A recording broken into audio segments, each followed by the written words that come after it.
발달 장애인 친구들이 많이 입직하고 있는 직업에 대해서 알아볼 건데요. 2020년에 한국장애인고용공단을 통해서 입직한 직업이 어떤 쪽이 좀 많았는지 직업을 다 보여드릴 수는 없으니까 표준 직업 분류에 의해서 한번 저희가 살펴보도록 할 텐데요. 제가 퀴즈를 준비했습니다. 1순위부터 5순위까지 이렇게 준비를 했어요. 그래서 어떤 직무가 많이 입직했는지 한번 살펴보도록 할게요. 5위가 어떤 쪽일까요? 사무보조. 한 5위가 한 사무보조 아닐까요? 정도. 네, 한번 볼까요? 전문가 및 관련 종사직인데요. 이런 게 이제 보통 예술 쪽이기도 하지만은 약간 전문 직종이거든요. 4위는 어느 쪽일까요? 한번 보겠습니다. 장치, 기계 조작 및 조립 종사자. 생산 직종 쪽에서 요즘은 다 공장이 자동화가 돼 있잖아요. 거기에 버튼을 누르어서 기계가 돌아가게 하고 제품이 생산되는 그 과정을 지켜보는 사람들이라고 할 수 있겠죠. 네. 3위. 자, 서비스 종사자네요. 네. 자, 서비스 종사자 어떤 직업들이 들어갈까요? 바리스타. 맞아요. 네. 대표적인 직업이 바리스타. 내지는 놀이공원에서 캐스트 활동하는 극장 같은 곳에서 손님들을 이렇게 안내하거나 이런 쪽도 이제 서비스라고 할 수 있겠죠. 네. 그럼 1위 뭘까? 1위. 예, 단순 노무 종사자라고 할 수 있습니다. 아쉽긴 하죠. 우리 친구들이 좀 더 이 기능을 잘 발달시켜서 이렇게 4위에 있는 이런 기능원이 이렇게 1위가 되고, 그죠? 2위가 되고 이렇게 되면 좋을 텐데요. 자, 2위. 드디어 나왔습니다. 예, 사무종사자입니다. 아까 5위라고 생각하셨죠? 네. 생각했던 것보다 훨씬 수가 많다라고 할 수 있습니다.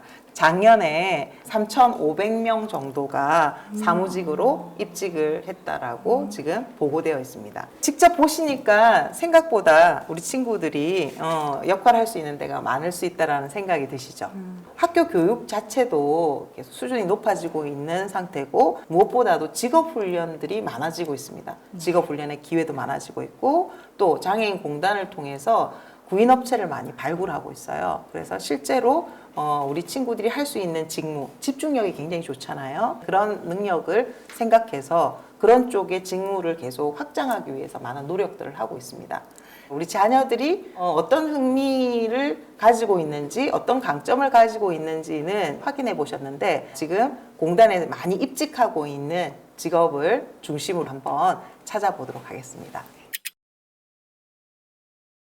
생각보다 많은 곳에서 우리 발달장애인 친구들이 일을 하고 있는데요. 대표적인 직업을 지금 이렇게 카드로 만들었어요. 직업 정보는 그 직업에서 하는 일, 그 직업인이 되기 위해서 되는 길, 그리고 뭐 자격 요건이 필요하다면은 그 자격증을 어떻게 따야 되는지, 그리고 또 어떤 흥미를 갖고 있으면 이 직업에서 굉장히 만족도가 높을 수 있을지, 뭐 이런 것들도 직업 정보라고 할 수 있고요. 급여 수준 이런 것도 직업 정보라고 할 수 있고요. 또 그 직업을 가졌을 때 직원이 됐을 때 복리후생 같은 것도 직업 정보가 될 수도 있습니다. 직업 정보는 굉장히 다양하다고 할 수 있죠. 자, 그러면 우리가 직업을 선택할 때 여러 가지 정보를 보는데 그 중에서 제일 중요한 거는 무슨 일을 하는지를 정확하게 알아야 됩니다. 그 일을 알아야 내가 그 일을 할 수 있는지 할 수 없는지 구분을 할 수 있겠죠. 직업이라고 하는 건 능력이 요구됩니다. 그래서 그 능력을 하나씩 하나씩 갖춰가고 준비해야 되는 과정이 되는 길이라고 할 수 있겠죠. 하는 일을 정확하게 알아야지 본인의 성격 내지는 본인의 좋아하는 일 그리고 본인의 어떤 강점이랑 연결을 시킬 수가 있다는 겁니다. 그래서 이 직업 카드를 보실 때는 직업을 보고 뒤에 하는 일을 꼭 읽어보시면 좋아요. 나의 특성과 얼만큼 연결이 잘 될까? 내가 그 일을 한다면 재밌을까? 만족이 될까? 이제 이런 것들을 분석하셔서 그리고 괜찮다 싶으면 좋아해요 라고 넣는 거죠. 근데 읽어봤더니 힘들 것 같아 나한테.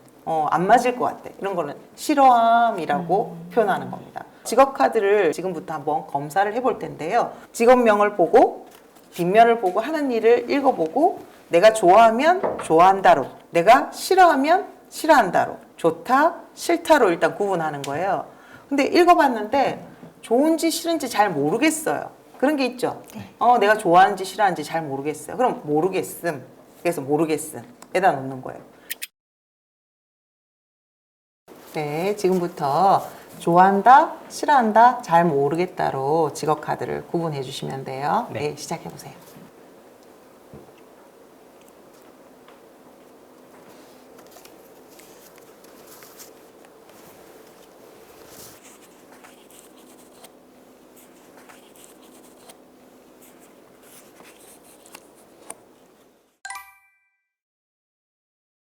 네, 지금 이제 좋아하는 거, 싫어하는 거, 잘 모르겠는 거 골랐잖아요. 그죠? 자, 이번에는 모르겠다라고 고른 것을 다시 좋은지 싫은지 완전히 구분하는 거예요. 다시 한번 모르겠다를 잡아서 좋은지 싫은지 완전히 구분해 보세요.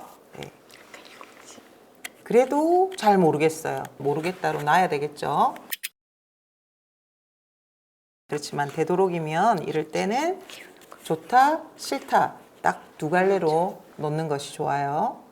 직업은 선택을 당장은 한 가지밖에 못 하잖아요.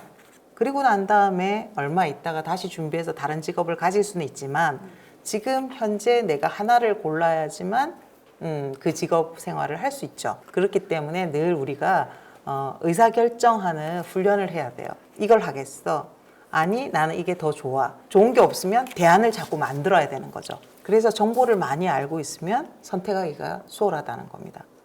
그래서 직업 정보를 평소에 수집하는 그런 훈련들이 필요해요. 그럼 이제 좋아하는 거, 싫어하는 카드를 한번 보세요. 내가 이 직업을 왜 좋아하는지, 왜 싫어하는지를 아는 게 굉장히 중요해요. 왜냐하면 그냥 무턱대고 좋아하고 싫어하는 사람은 아무도 없거든요. 뭔가 이유가 있으니까 그 직업이 좋고 뭔가 이유가 있으니까 그 직업이 싫을 거 아니에요.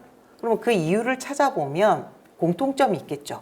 그 공통점이 나를 굉장히 잘 설명해주는 그런 특성이라고 할 수 있어요. 그 공통점에 어울릴 만한 직무를 하면 나중에 직장 생활을 할 때 흥미롭게 내가 잘 적응할 수 있다라는 반증이기도 하거든요. 그럼 이제부터는요, 이렇게 이제 좋아하는 카드, 싫어하는 카드를 보면서 하나씩 이유를 찾아볼 거예요. 그런데 이유를 적을 때는 꼭 직업 이름은 쓸 필요는 없어요. 그냥 이유만 적으면 돼요.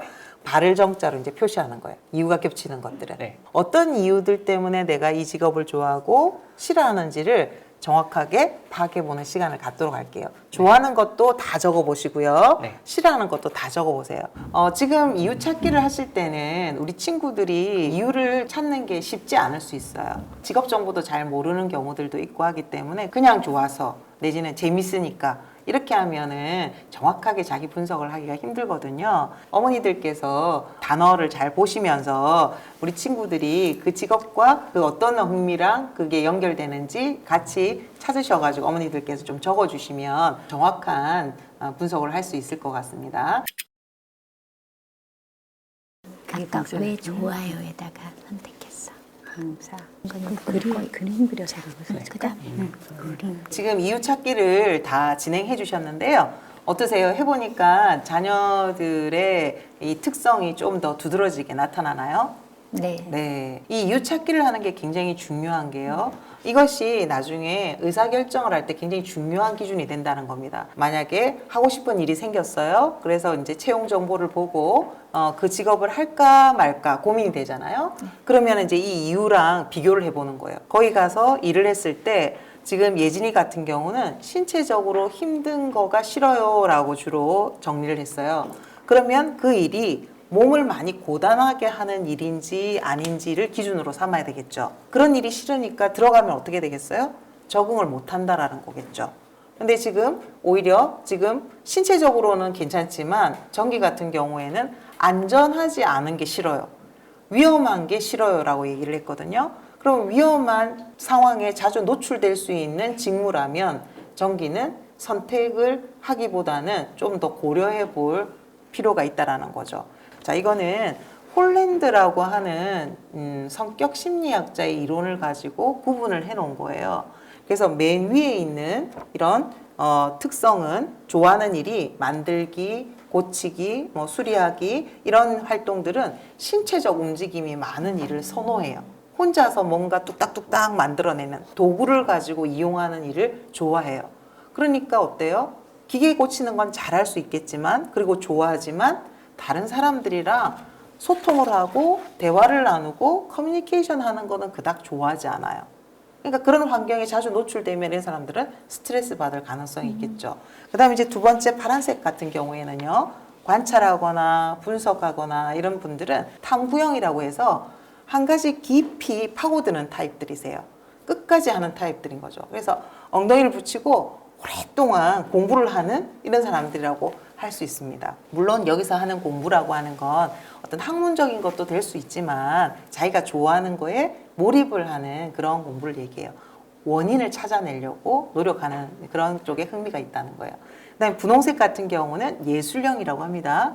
이런 예술형들은 새로운 도전을 좋아해요. 그래서 표현하고 구경하고 꾸미고 만드는 것들, 이런 걸 선호합니다. 그러니까 아주 자유롭죠. 이런 친구들은 딱 어떤 정형화되어 있는 환경 속에 들어가면 아주 답답해합니다. 9시 출근, 6시 퇴근, 이 생활을 계속 매일같이 반복하라 그러면은 이 예술형의 흥미를 갖고 있는 친구들은 아주 갑갑해해요. 그런 부분들이 오히려 나중에 건강을 상하게 할 수도 있다는 거죠. 그 다음에 노란색으로 되어 있는 이야기하기, 돌보기, 들어주기, 이런 부분은 사회형이라고 해서 대인 서비스하는 직무가 재밌습니다. 좋고. 그래서 봉사하는 걸 굉장히 선호하거든요. 그래서 이런 분들이 대체로 누군가를 가르친다던가 누군가를 도운다던가 이런 직무 쪽에 들어가 있어요. 그러면 이쪽에 대표적인 직무라고 할 수 있는 게 우리 친구들이 많이 들어가 있는 직종이 의류 매장에서 정리하는 친구들, 그런 서비스 직종들, 놀이공산에서 캐스터로 활동하는 친구들도 이런 직종이라고 할 수 있어요. 그 다음에 이제 목표 정하기, 발표하기, 이끌기, 이쪽은 이제 진취형이라고 해요. 이런 친구들은 목표를 딱 설정하면 그 목표를 향해서 자기 나름대로 막 계획을 수립하고 그 계획을 달성하기 위해서 노력하는 친구들. 그러니까 누군가를 이끌고 가는 것도 좋아하고요. 설득하는 것도 좋아하고 또 본인 스스로가 그런 리더 자리에 자꾸만 가려고 하는 그런 욕구들이 있어요. 그 다음에 마지막에 정리하기, 계산하기, 기록하기, 이쪽에 이제 흥미를 갖고 있는 친구들은 아주 안전한 상황을 선호합니다. 매뉴얼을 가지고 기록하고 수집하고 자료를 가지고 뭔가 활동하는 거. 그래서 사무보조 일을 하면 잘할 수 있겠죠. 보통 사무보조에 진입하는 친구들이 이런 관습형적인 특성을 많이 갖고 있고요. 바리스타 하겠다고 하는 친구들이 대체로 예술형을 많이 갖고 있어요. 사실은 바리스타는 사회형한테도 굉장히 좋은 직업이거든요. 손님들한테 커피를 대접하잖아요. 만족을 굉장히 느끼거든요. 예술형 쪽의 바리스타 친구들은 커피의 냄새라던가 내지는 아트하는 이런 장면들을 굉장히 좋아해요. 그래서 바리스타는 또 현실형도 좋아해요. 현실형은 왜 좋아할까요? 기계를 직접 만지잖아요. 그래서 손님을 만나는 것보다 기계에서 커피 뽑는 일을 더 좋아해요. 관습형이 바리스타를 하는 친구들은요, 컵을 정리하고 깨끗하게 세척하고 몇 잔이나 이렇게 이제 앞으로 만들어낼 건가, 본인이 갖고 있는 이 커피의 재고를 생각하면서 만들어낼 것도 생각하고 계산하는 걸 좋아해요. 그럼 여기 아까 제가 목표를 설정하는 게 굉장히 재밌어하는 친구들이 있다고 했죠. 진취형의 친구들. 이런 친구들은 바리스타 하면 뭘 좋아하는지 아세요? 오늘 판매를 맞습니다. 오늘 판매를 몇 잔 했는가 거기에서 아주 희열을 느끼죠. 그래서 목표를 설정하고 앞으로 나가는 친구들이라는 거죠. 이 홀랜드라는 사람이 이 개인의 성격이 이게 직업의 환경이랑 잘 연결되면 연결될수록 직무 만족도가 매우 높다라고 연구 결과를 이렇게 만들어냈어요. 이 직업 정보랑 여기에 있는 흥미랑 강점이 다 같이 연결되어 있습니다. 그래서 채용 정보를 확인하실 때 어떤 직무를 수행하는지를 잘 보시는 게 중요합니다. 직무를 잘 검토하시면 우리 친구들이 그 일에 잘 맞겠다, 오랫동안 해낼 수도 있겠구나, 이렇게 판단 내릴 수가 있다는 겁니다. 이런 거 없이 그냥 좀 멋있어 보이는데, 좀 괜찮아 보이는데, 회사가 좀 괜찮네? 라는 걸로 판단하셔서 선택하시면 나중에 적응하는데 힘겨움이 있으실 수 있다라고 하는 거죠. 최종 정리를 한번 해볼게요.